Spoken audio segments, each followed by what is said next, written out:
May isang masayang mag-anak na nakatira sa isang maliit na tahanan sa komunidad ng Davao.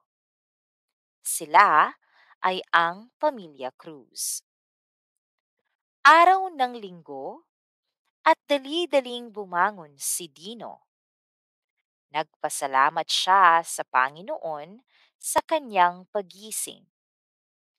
Nang hilamos siya sa kanyang mukha at nagsipilyo, lumabas agad si Dino sa kanyang kwarto at agad na pumunta sa kanilang bakuran at nakita niya ang kanyang nanay na nakatingin sa mga bulaklak.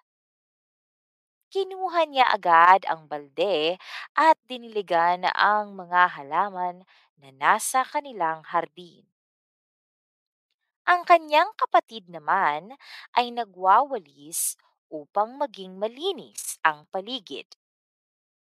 Sumunod sa kanila sa bakuran ang kanilang tatay. May daladala siyang platong may lamang pagkain.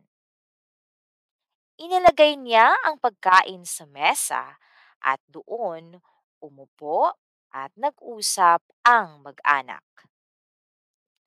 Tinanong ng kanilang tatay kung kumusta na ang kani-kanilang pag-aaral.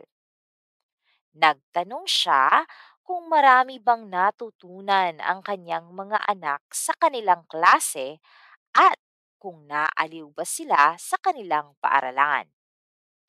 Sinagot naman ito ng maayos ng magkapatid.